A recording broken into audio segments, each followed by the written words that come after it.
Hey, good morning, good afternoon, good evening, whatever time you see this. This is weekend morning for me. I'm going to continue my 1971 exploration. And we've gone through rock, folk, blues, soul music. And we're going to jump into the progressive rock genre for 1971. And I'm going to do a handful of songs. Talk about them, talk about the culture of the time, 71, some of the key moments of that year culturally, some of the other, honorable mentions for this particular genre, and some of the singles and other music that come out during the time that was probably a little bit more popular. Talk about, just to give a guideline of what was in the mainstream at that time. And anyway, so yeah. I'm glad you're here. Welcome to the next edition. We'll be dropping some more Hendrix pretty soon and get into a lot of I'm going to do a whole thing on the Canterbury bands. That is going to be a lot of new stuff for me and some stuff I know, but a lot of new stuff. So it's going to be really interesting. So who am I? And again, I appreciate you here. We're going to get right into it pretty soon. But first, my name's Scott. Guitar player of many years since I was probably 15 years old, and into a lot of different instruments, but kind of went into a lot of different parts of music, whether audio music, recording, and then finally building instruments, but still, and now I'm into doing some teaching. But this is sort of a passion project for me, wanting to just explore new music, continue to explore new music, which can be harder and harder as the days go on and the days shorten, the time shortens, and everything seems like they don't have enough time. So if that's something you appreciate, you can share with me. I'll share with you. Create basically a community here where we can explore new music and talk about it and do all the things we used to do when we had tons of time, more time than we could handle. So on the whole, I'm going to listen to the music. I'm going to listen to it from the beginning until the end and give my overall feelings and just enjoy it with you. So I picked out a few tunes basically just to give an overall feel for some of the diversity of that year. And there's going to be, I think I'm adding a couple to just this morning. I was like, I want to add something different, something that I haven't heard, and give a little bit more broad spectrum on the music. I don't want to leave out some of the ones that I feel like people are sometimes mentioned that I haven't heard. So I am going to do a couple that I have no idea. Usually I go and sort of listen to the pieces a little bit just to get an idea of whether it's going to be one that's going to be, something I think that stands out a little bit for that album. And I just listen to little snippets, so it's kind of just a random, reach in the water and try and grab a fish type of deal, if I get lucky. But I want to listen to a couple others, so there's going to be like 4 or 5 tunes. So anyway, without further ado, let's hear some of that music. So 1971, progressive rock. We know it's a big year, and we know progressive rock is on the rise, is burgeoning, is flowering, is blossoming. So, and my whole proffer here, and it's a silly, but it's an interesting question, is, what was 1971 a sort of peak of music experimentation, of music blossoming, and except for maybe blues. I don't know, I feel like blues had already peaked a little bit and needed to, was in a little bit of a valley, but still some great stuff, obviously. So go back and listen to those if you're interested, but if you're just finding this one, let's get going. So, what should we start off with? I'm going to start off with one that's a favorite of mine, and although this album is not one that I've heard a ton of times, so anyway, I'm just going to give the song title and just give the players and the names and stuff like that, and we'll go into all the a little bit of discussion afterwards. I may pause it a little bit. So we're going to start off with Gong. This is all from 1971. So their 1971 output. And this one was Camembert Electrique. And this particular song was written by Christian Trish on bass guitar and David Allen And this one's called Tried So Hard. Here we go.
Alright, I'm going to pause it real quick.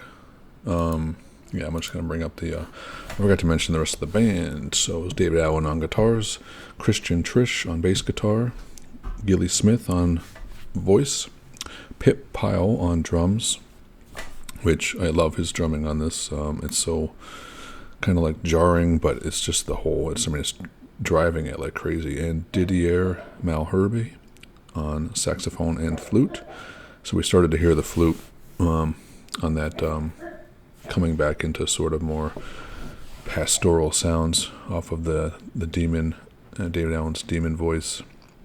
Yeah, it's gone into like 4 different changes so far. The first one I love, it's just very melodic, very peaceful sounding. And then it goes into his just very demonic.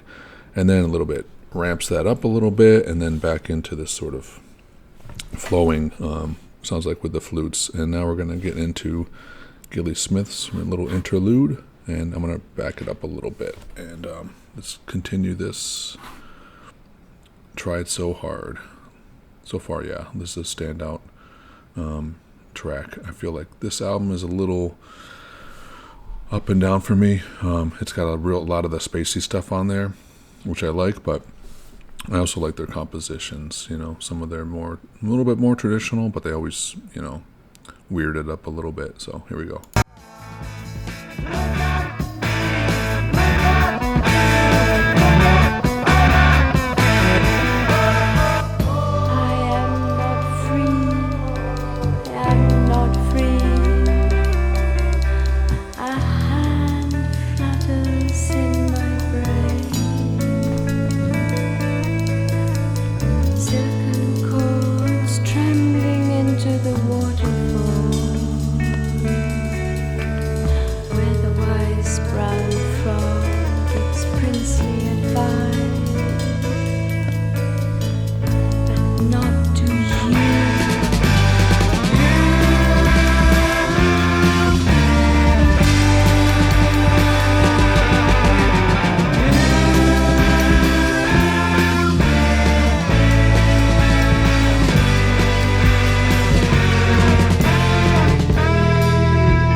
So yeah, I love the overall production. Everything sounds really nice and balanced. And like I said, the drums I like. The sort of galloping, sort of crammed in snare and drum notes he's sort of cramming in there sound really fun. It's just like, it's kind of jarring because it's not like, it doesn't sound like it's just very easy, steady pace. It sounds like he's literally like, pushing and then holding back and then, sort of grunting forward, which, fits the track. It sounds cool. I like it. I like what it does to it.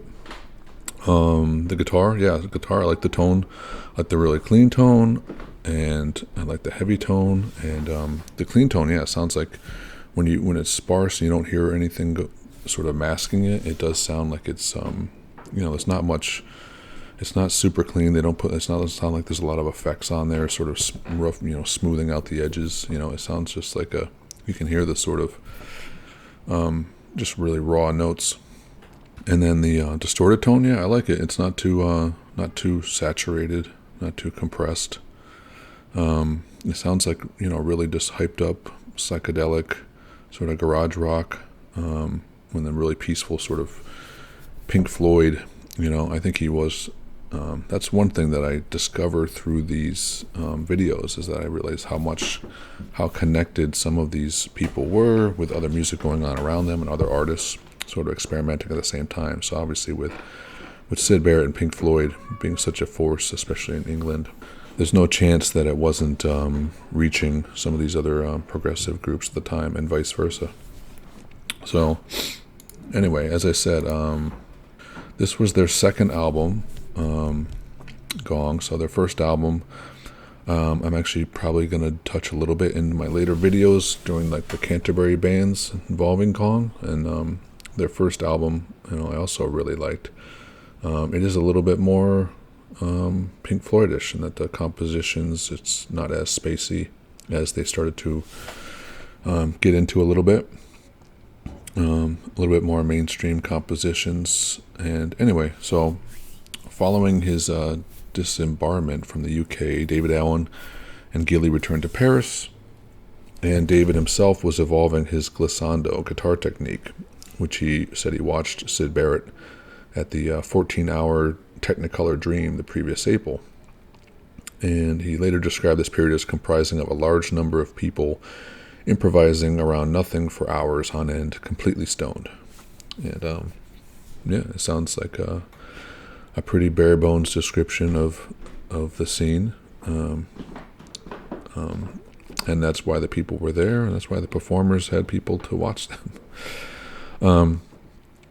Despite this, the early Gong became very hip, actually. So David still had a lot of friends from his early visits, and the Soft Machine connection meant that he was almost a star anyway. People like Yoko Ono and Ornette Coleman went to see them, and at the beginning of '68, they were invited to play at the Museum of Modern Art in Stockholm with Don Cherry. See, this is amazing. I never realized Gong had sort of crossed the lines of jazz and I know, like, listening and being inspired by, yes, but I didn't realize that the connection between people and the cross between Syd Barrett and Don Cherry and Yoko Ono and Ornette Coleman. It's like, I didn't realize he was, had that kind of gravitas. So, May 71, the same month, saw them start work on what was to become the first real Gong album. I don't know why it says that. I like their first album. I don't know what does real mean in this sense. So allegedly it was worked on during the full moon phase of May, June, and September at the Chateau Hérouville in Normandy, aka the Honky Chateau. In many ways, a classic, Camembert epitomizes the early Gong stoned loonies having a great time. The later albums were more sophisticated and polished, but they lacked the edge and anarchy of Camembert.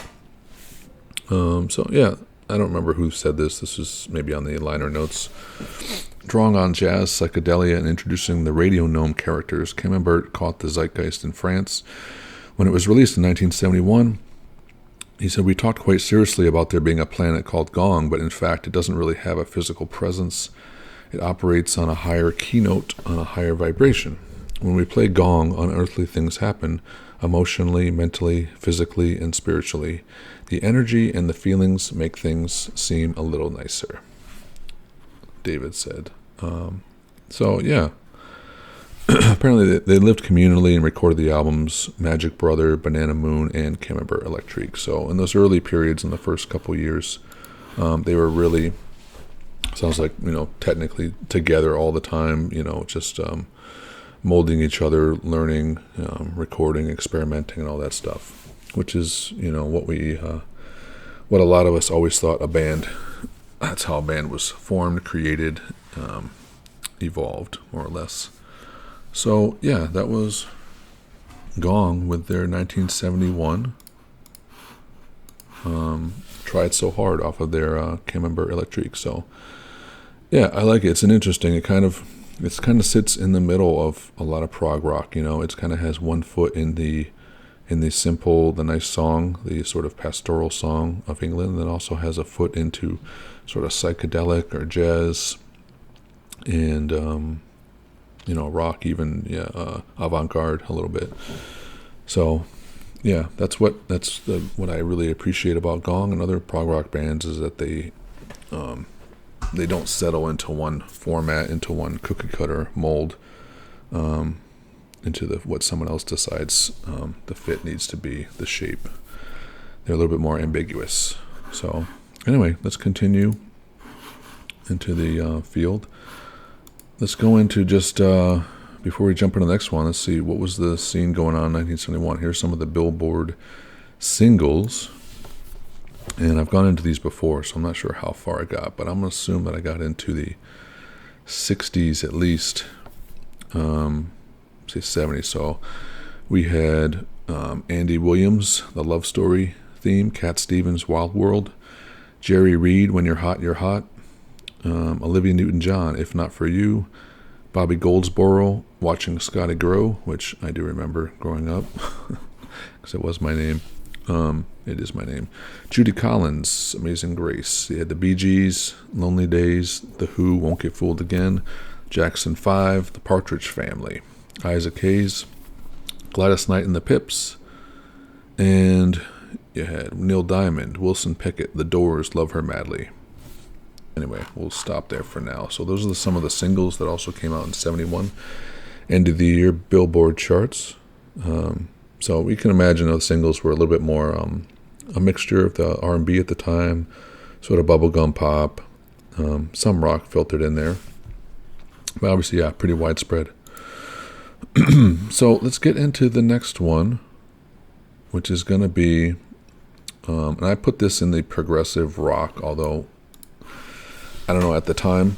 Nowadays, we'd put it more in the electronic, maybe electronic prog.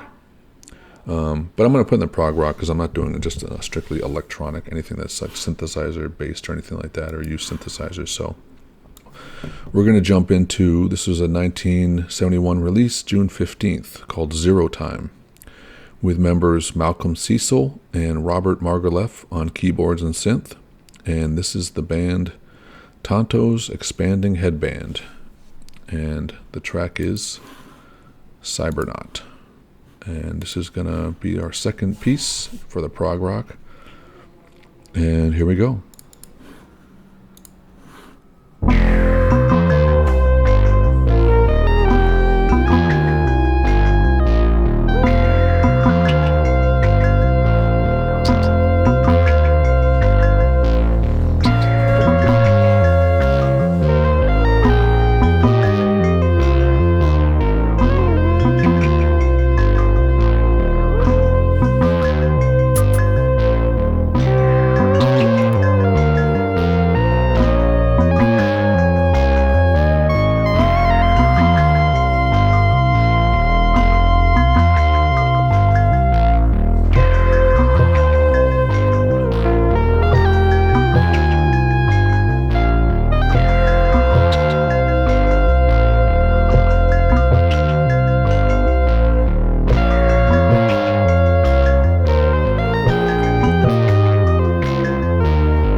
All right, real quickly.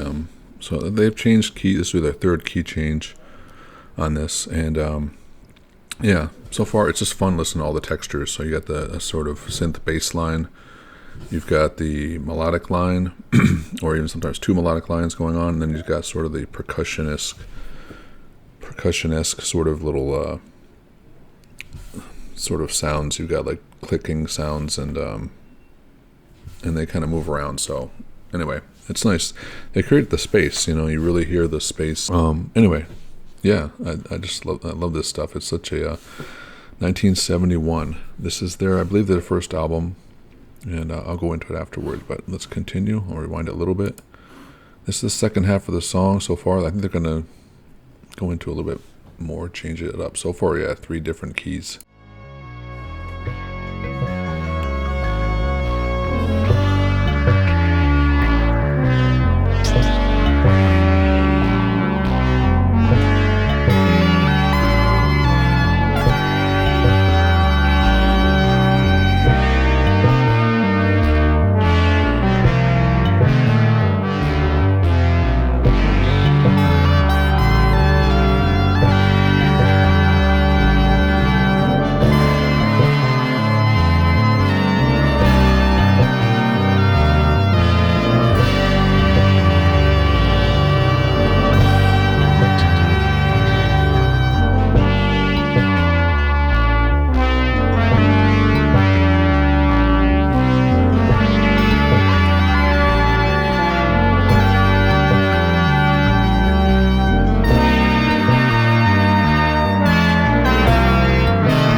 So yeah, they really kicked it up that second half. The layering, the different melodies, sort of, or call and response melodies and harmonies with the different synths and keyboards, and then you had those sort of percussive sounds. Kind of sound like hitting pipes, hitting sort of water pipes, but it kind of went across the spectrum. You feel it kind of running across the line. And then basically it's in the progression. It's basically like a minor. It's like a minor blues. It goes to the turnaround chord. So yeah, it's basically a very simple chord progression. Once they ended up with on the second part. But yeah, so that's Zero Time by the song called Cybernaut by the Tonto's Expanding Headband, which stood for the original Neo Timbral Orchestra, Tonto.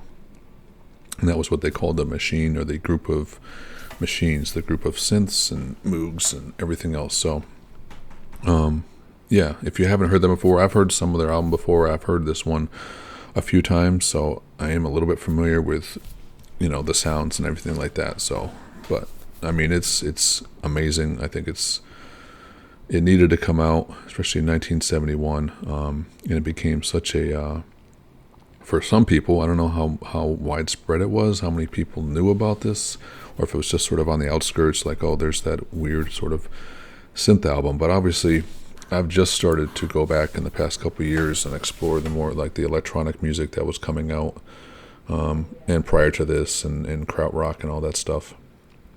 And while most of my life I was sort of not with that group of sort of, let's do electric, let's explore the synths and all that. And I think even like Queen, I remember on one of their albums said that no synths were used in the production of this of this album. So there was sort of a definite anti-synth aesthetic or belief ideology of that time with bands. They wanted to sort of be more organic and obviously, the musicians oriented and not the machines.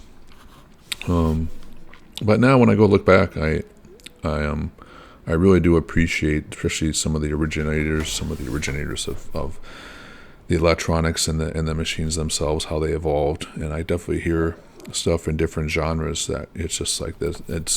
It's a voice. It sounds beautiful.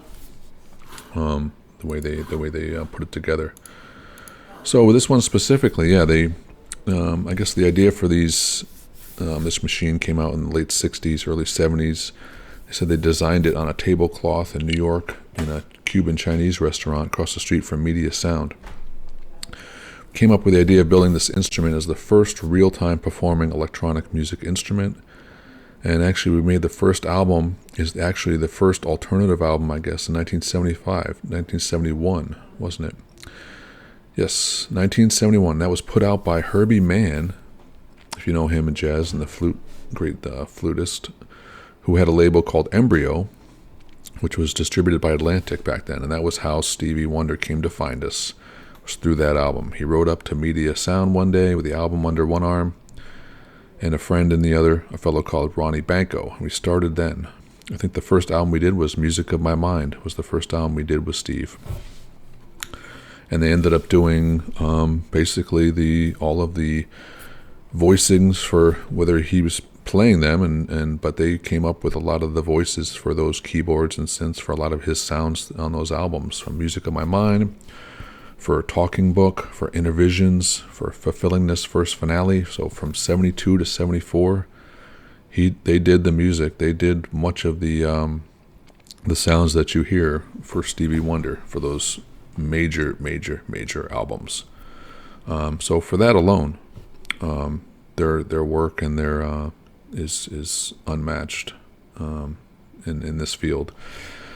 And they did a lot of other recordings too with other artists. They did something with Richie Havens, with the Doobie Brothers, with Gene Parsons, Randy Newman, Ravi Shankar, and Wilson Pickett even. And then did some of their own albums also through the mid-70s, early and mid-70s. So they had like 4 more albums, I believe. Anyway, but this is their first, called Zero Time. And lastly, what started as the Moog Modular Synthesizer Series 3, owned by record producer Robert Margouleff, later second Moog 3 was added, then 4 Oberheim, 2 ARPs, a module from Sergey with Moog-like panels, an EMS, a Roland, a Yamaha, several modules, and then later digital sound generation circuitry, a collection of sequencers were added, along with MIDI control. All of these are housed in a semicircle of curving wooden cabinets 20 feet in diameter and 6 feet tall, which I will have a picture of that somewhere up here as you see it. So, just an amazing structure, an amazing unit put together by them, all for the purpose of just creating this sort of beginning wall of electronic sound of Tamburo, the first electronic orchestra per se. So I felt like I needed to include that, even in prog rock, although I don't know if I'd consider it rock. It's not in the literal sense necessarily, but definitely in the sort of outskirts of rock experimentation, anything that goes that. And I say, no, if you can have the stuff that any of the other prog rock bands did to that were on the outskirts, if you consider the spacey stuff of Gong, and that's prog rock, then this certainly can fit into that too. So well, let's continue. So far, we got Gong and Tonto. And let's ease it back a little bit with another one of my, for sure, favorite probably top 5 prog bands of all time. And that would be Jethro Tull. And they definitely have a special place in my heart pretty much since I started listening to music and first heard Jethro Tull. It was something where, just different people, different bands mean different things to each person, and this one sort of had a much more like introspective and not the loud guitars or many instruments all sort of shouting at you. It was more like, hey, step into this small room for a second. Let me whisper to you some words of wisdom. And that was Jethro Tull. So what we're going to do, we'll jump right into this tune. This was released on March 19th, 1971. And like I said, we're going to ease it back a little bit. They've obviously got a diverse number of sounds and styles. But on this one, I started to really connect with their softer sound. And that is their flute, more acoustic guitar.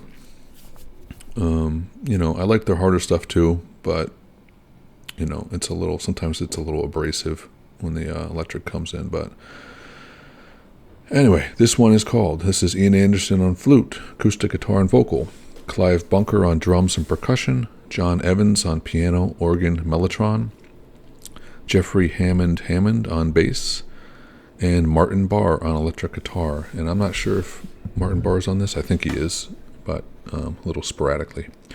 But this one is called Mother Goose. Here we go.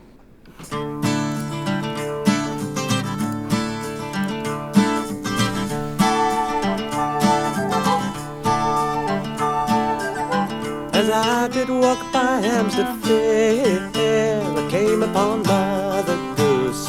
So I turned her loose as she was screaming. And a foreign student said to me, was it really true? There are elephants and lions too in Piccadilly Circus.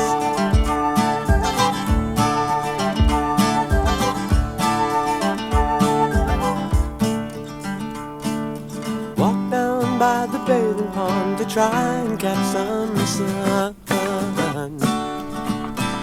Saw at least 100 schoolgirls sobbing into handkerchiefs as one. I don't believe they knew I was a schoolboy.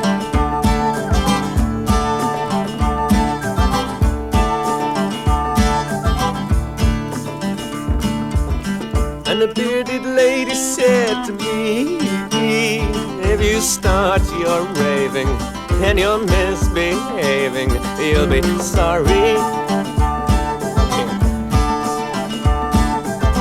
And the chicken fancier came to play with his long red beard and his sister's witch. She drives a lorry.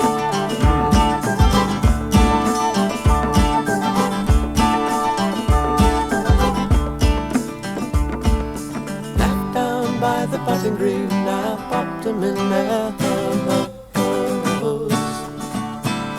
4 and 20 labourers were labouring and digging up their ground. I don't believe they knew that I was Long John Silver.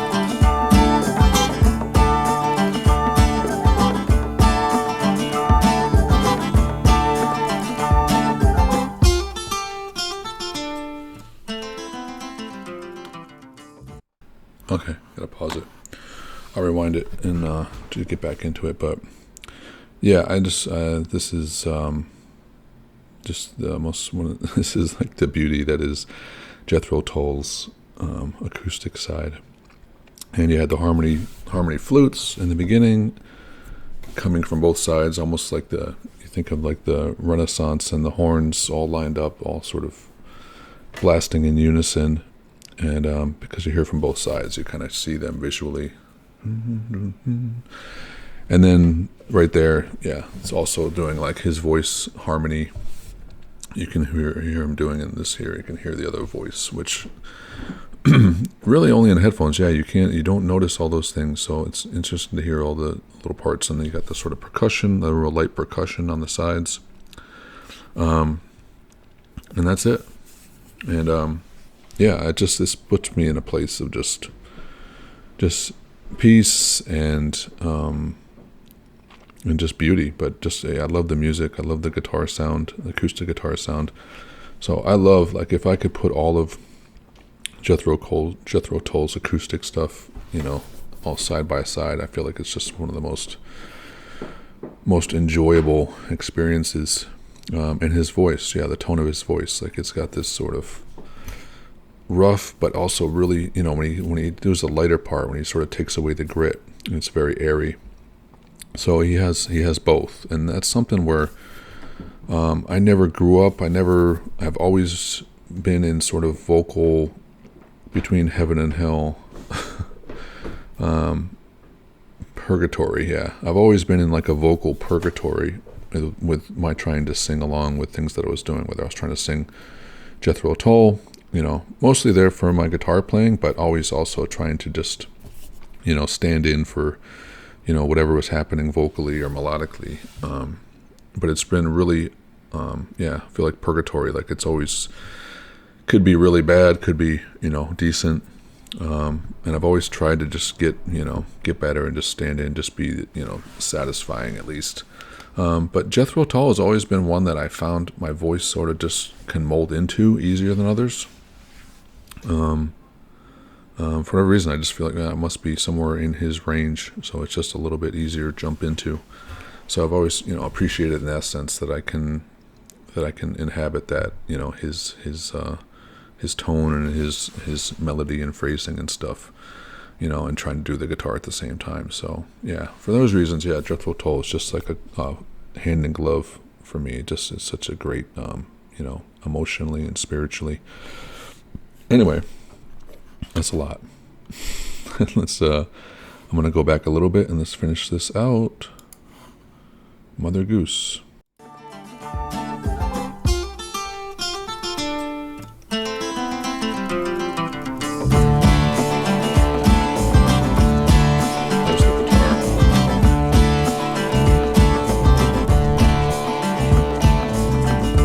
Johnny Scarecrow make his rounds in his Jet's black Mac, which he won't get back, stole it from a snowman. As I did walk by Hampstead Fair, I came upon Mother Goose, so I turned her loose, but she was screaming.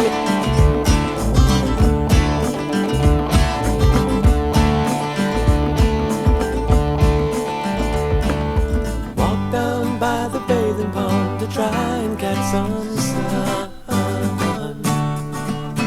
Must have been at least 100 schoolgirls sobbing into handkerchiefs as one. I don't believe they knew I was a schoolboy.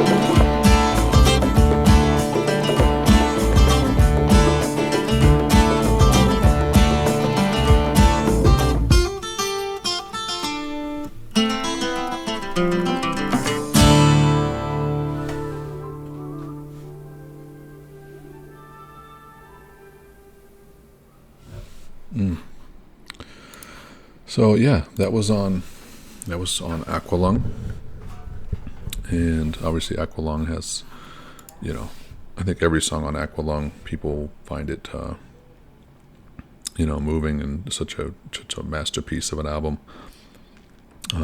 And it's got no shortage of acoustic pieces on there. So, and those are some of my favorites.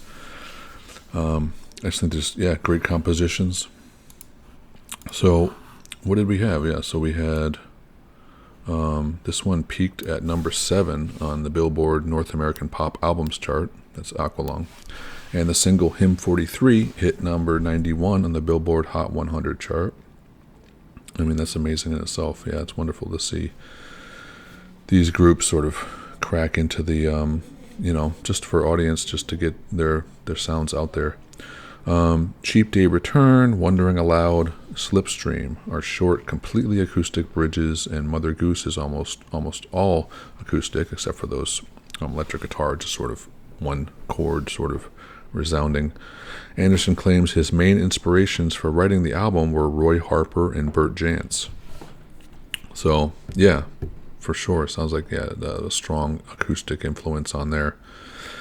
Bert Jansch. I haven't heard too much of him. I know he was a big, Jimmy Page also had, I think it was Black Mountainside was a Bert Jansch song, or that's where he got the idea from, some of the ideas in that song.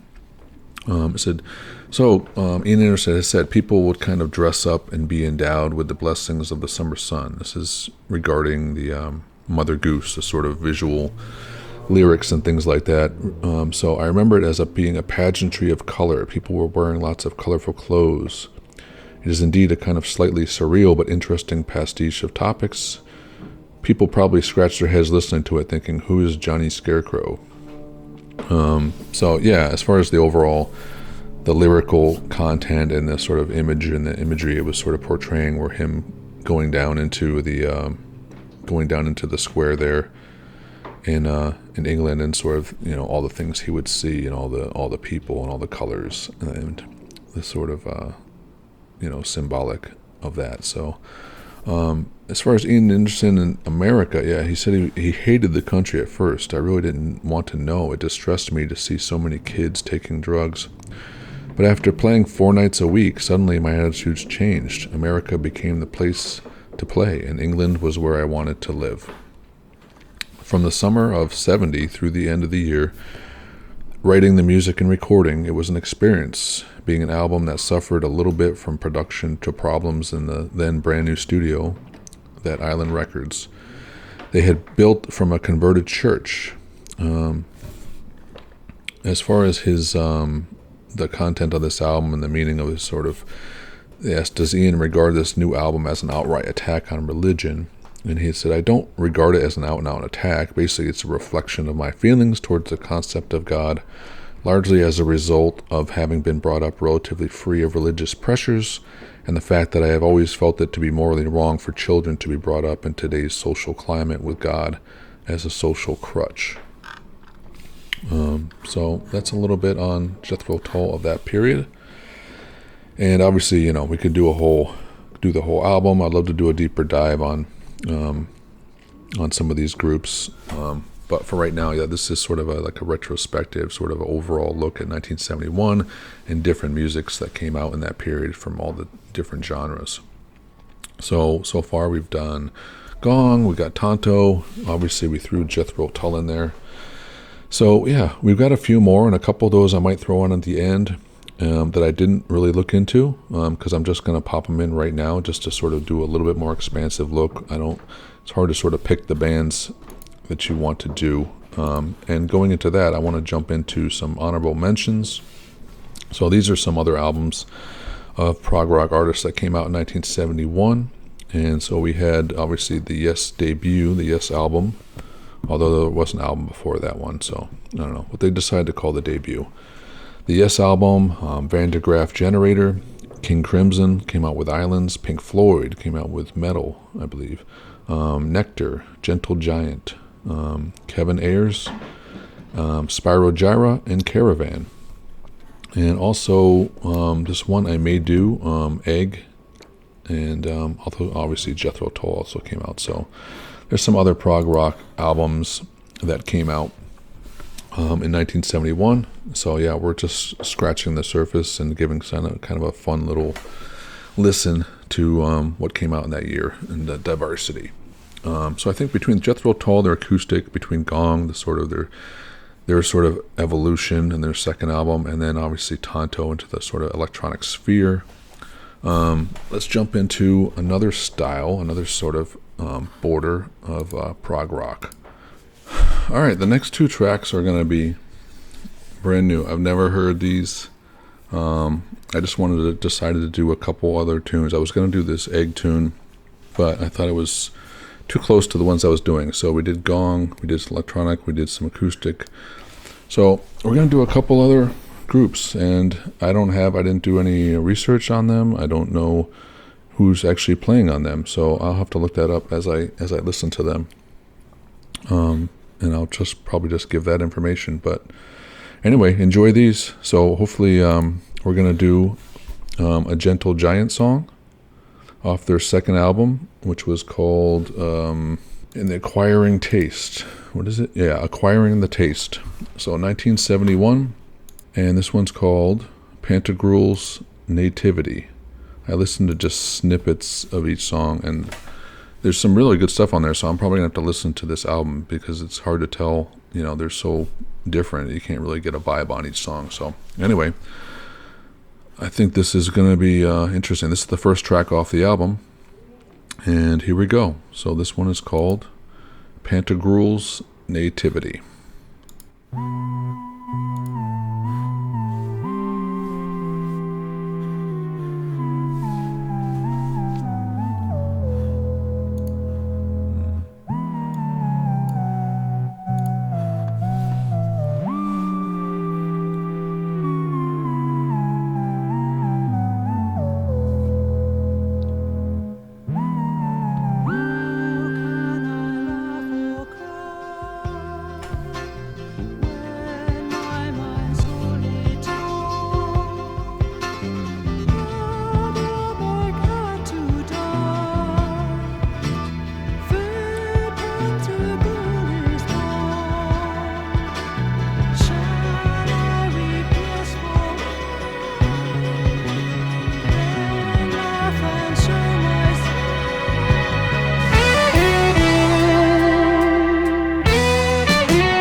All right, I'm going to pause that for a second.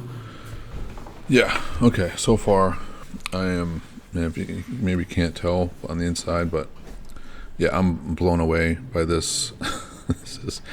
I heard Gentle Giant when I was probably 30 years ago, and my first impression, I don't remember what album it was, but it was very busy. You know, is there sort of what I call their math period, where they're just like a lot of and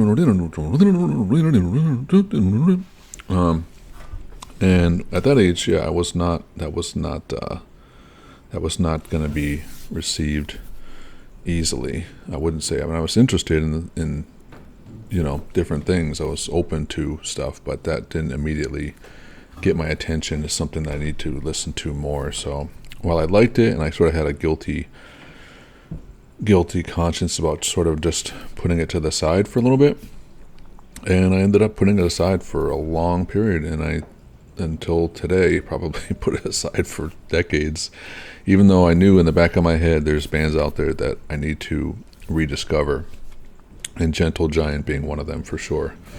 So I did it right now, and this is actually what I've been sort of waiting for months and months, is to hear this new track that's going to just uncover a new rock that's going to open up a whole new sort of universe, a whole new band experience. So yeah, I can't even, my first thing was, yeah, okay, they're using synthesizers. So after hearing Tonto, I was like, okay, they're not the only band that sort of created this whole, orchestral, electronic orchestra idea. They're using it. It's probably the Moog. It sounds like it's a Moog synthesizer. So I'll get into it a little bit more of the personnel, but yeah, and then the keyboards, the synths, the trumpet, sort of harmony with the other part of the synth was really interesting. The vocal melodies, the harmonies, even the electric guitar line where it comes in, I like the tone of that. The drums, I say the drums and the bass are the things that I haven't noticed yet, other than that they're, it's sort of definitely in that prog rock feel where they're, they're doing their own thing that's following the music. It's not outside of it. It's not drawing attention to itself. So far, yeah, this is 100% album and Gentle Giant. I'll start with this album. I know you usually start with the beginning. I like to start at the beginning of the albums, of the group's discography. But I've already heard snippets of this one, so I'm probably just going to bite the bullet and just jump into this album, which is their second album, I believe. Anyway, yeah, let's get back to it. So this is Gentle Giant, Pantagruel's Nativity, 3 minutes and 30 seconds, and a lot of stuff going on. A lot of work on this one. So really interesting. I'm going to go back a little bit. And then it sounds like they're going to go into a vibrant electric piano solo.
that was Pantagruel's Nativity, which I'm reading was inspired by the books of Gargantua and Pantagruel by Francois Rabelais. I'll have to look into those. So yeah, this was their second studio album, released on the Vertigo label, and their final album to feature the original drummer Martin Smith. So yeah, overall, I'm ready to listen to that again. I want to listen to it again, without the just really focus on what's going on. So it's so beautiful. Yeah, so I'm going to listen to this album from beginning to end, because I think it's going to just be just full of just gems and nuggets and really interesting ideas. Yeah, I don't know. I can't compare these guys to anybody. I feel like they're in their own space. I mean, they're just they're I think they have every sound imaginable, whether it's orchestra or the electronic orchestra and the vocals, and there's nothing that they can't throw in the mix, and they have the composition, and it's let's do the electric guitar doing that, let's do the trumpet doing that, do the synthesizer doing that, do the flute do that, let's have the bass and drums, and the drums sound really cool. I think they're just following perfectly. They're fitting into place, and they're not, and the bass similarly. I think they're just falling right into place where they need to be, but they're not shining necessarily on their own right. So, but let's get to who is this? Who is Gentle Giant? So on this particular track, the beginning I heard a guitar, but it sounded like there was more stuff going on than just a 6-string. So it looks like there was a 12-string electric guitar doing that really fast, sort of creating that sort of backdrop. So that was Gary Green, also on electric guitar on this, doing the sort of breakdowns. Yeah, we were saying Gary Green on electric guitar and 12-string guitar on this track. We had Carrie Minier on the Mini Moog for this track. It says he also did Hammond organ, also did Mellotron on this track, and vibraphone, so that was the little solo near the end, and then lead vocals. Derek Shulman on alto sax and on vocals. Phil Shulman with the trumpet and the tenor saxophone and vocals. And Ray Shulman, I didn't realize there's 3 Shulmans on here, on bass, as well as, and then Martin Smith, the original drummer, on drums and tambourine on this one. And then you also had Chris Thomas as the Moog programmer, and Tony Visconti on the producer, and he plays on some of the other songs, but not on this one. So yeah, we had 6-string, we had electric guitar, we had 12-string guitar, we had Mini Moog, we had Hammond organ, we had vibraphone, we had tambourine, we had alto sax, we had tenor sax, we had trumpet, we had bass, and we had drums, and then all of them, except the drummer, were also on vocals, some of those harmony parts. So, yeah, really awesome. Like I said, I'm gonna listen to this whole album. I'll do some Gentle Giant again in the future, probably. A single track where I can go into a little bit more of the production, like I do for some of the other tracks. I go in a little deeper on some, interviews, on just deeper discussion. But on this, it's the first listen. So yeah, and I want to apologize and offer acceptance into the Gentle Giant fan club. I'm sorry it's taken so long for me to throw them into the mix. But yeah, it's a welcome addition to my prog rock, and yeah, I'm always excited to hear new stuff. Even if it's 50 years old or more, that's still new stuff to me. It's great. Nobody can. Even that's what we talked about in 1971. I'd be interested. Anybody that was a teenager or in the 20s at that time. How did you intake this music in 1971 when there was so much every week, just an avalanche of good music coming out, whether it was in rock or pop or folk, blues or jazz, world music or fusion or any of that, how did you stay abreast of it? How long did it take you to find out about Gentle Giant? So with any of these groups, yeah, I'd love to hear anybody's your personal experiences. Them, I have them with Jethro Tull and Gong was a later one, but yeah, such interesting voices. Just a great product out there and unique. So I'm gonna jump into just some of the stuff that was happening in 1971. Louis Armstrong dies. Shamu, I'm sure some people realize that was a big deal for some reason. Shamu dies. I don't know if that was the final killer whale or what the big deal was, but I remember it, yeah. September, the Attica riot. Also, John Lennon releases Imagine. Misuse of Drugs Act is passed in the UK, banning the use of cannabis for medicinal purposes in September 1971. October, Soul Train premieres. The French Connection premieres. Jesus Christ Superstar opens. October 29, Dwayne Allman dies. Fear and Loathing in Las Vegas is published November 11th, 1971. And Lucasfilm is founded 1971. American Pie, the popular song by Don McLean, is released December 16th, 1971, day after my birthday. And 3 days later, A Clockwork Orange is released, 1971. It's an interesting bookmark. You had American Pie and Clockwork Orange. Yeah, it's crazy. And Lucasfilm founded. So, yeah, some amazing times, for sure. Crazy times. So, anyway, I'm going to jump into one last one in this genre. So, I was looking around. I said, what else could we do? So, that came out in that year. So, and I want to do some of the offbeat bass. Obviously, we're not doing, obviously there's huge bands. We had Yes, you had Pink Floyd, you had King Crimson, Jethro Tull, obviously some major progressive bands, that are very well known, very well respected. But obviously, I'm gonna do a little bit of some of the ones that are a little bit lesser known. Not the real obscure ones, but we had Gong, Tonto, Jethro Tull, bigger one, Gentle Giant, and this is one a little lesser known perhaps, so I don't know, we'll see, but this is their first album for the band Nektar, and this came out in 1971, so I'm going to do one of their shorter songs, and again, I just did little snippets, I'm just taking a shot in the dark, but this is off their album called Journey to the Center of the Eye, and I'll go into the personnel on this afterwards, but for now, yeah, let's do the last one on this progressive retrospective 1971. The band Nektar, and this song is called It's All in the Mind. My mind goes round like a roundabout,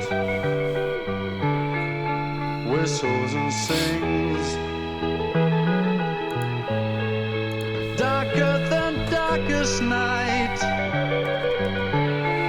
sweeter than spring. My mind expands to a great degree, feeling that must be free. All that's left, you and me, you're gone.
So yeah, that particular album I'm just reading.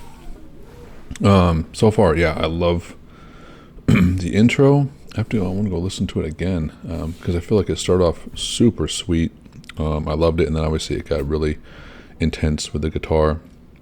And I actually was really impressed with the guitar because there's a lot of stuff where, listen to music. It's either like sometimes one piece can take you out of it. Either the vocal, if you don't like the vocals, but you like everything else, it can